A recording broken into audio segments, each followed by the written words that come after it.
Crouse. The book is 500 pages, probably at least 450, 500 pages, and there's a lot in it. And so I was frankly a little nervous. I thought, how can how can they adapt this book that is so rich and has so much stuff in it into a 2-hour movie? Shouldn't this maybe be a miniseries? Tell me a little bit about your thoughts on the adaptation, because Miguel tells me you're very close to this material as well. I just love the book too, but I think it works as a movie. Reading the book, it's very cinematic. I found it feels like it's the humor of the book would work really well on screen. So I think that was the thought behind making it a movie, was to capture the humor on screen. And you can't tell the whole story of the book because it's so huge. But I mean, the book exists for that reason, and the book is its own enjoyment, I think. But I think it works as a movie. I think it's worth putting the voice of the book up on a screen. So that was our hope, Right. Yeah. I can't remember who it was, but it was somebody like Raymond Chandler or somebody who said that somebody asked him, like, don't you hate it when they make movies out of your books and they ruin your books? He goes, my books aren't ruined. They're up here on the shelf. It's not like it's not like they're taking all the books away from people. I mean, But one of the sort of pleasures of this movie, I think, for fans of the book, is that a lot of the dialogue it seems to me, straight out of the book. Yeah, we took as much as we could. Yeah. I love the voice in the book and the humor, so any chance there was to put a line from the book or, whatever we could put in, we did, and it often gets laughs on screen, the lines that are verbatim from the book.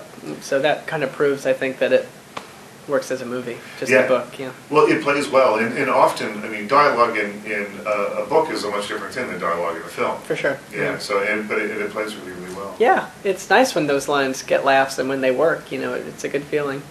Tell me about Nick Twisp and what it was that you really responded to about this character.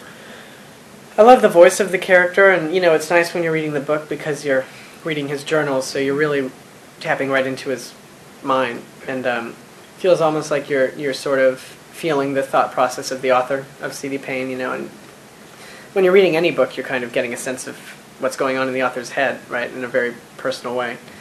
So I just connected with that, with the thought process of the character, and the humor of the book just really connected with me. I really found it funny, and the character, I thought, was real. He wrote it really personally. It felt like he was writing it in his own voice. He wasn't trying to sound like a 14-year-old kid. He wasn't putting on any false naivete or anything, or trying to sound less intelligent. He was just writing, and it was personal. And I think that's when people connect to things, when they feel personal.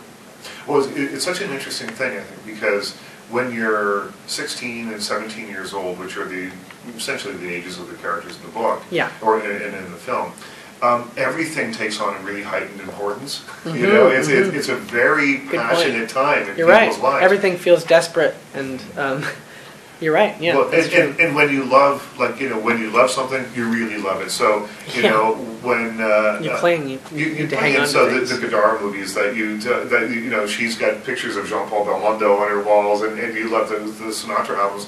Yeah. It really struck me that it might seem anachronistic to have movies from the 60s in the bedroom, posters from the 60s in the bedroom of this young girl, or to have you listen to Sinatra.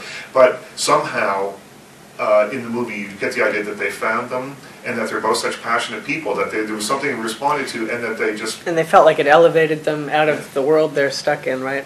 Yeah, I think that's what it is. And I think that's why they gravitate towards each other, because they feel like they're, a glimpse at a better world outside of this world that they're stuck in. Crouse.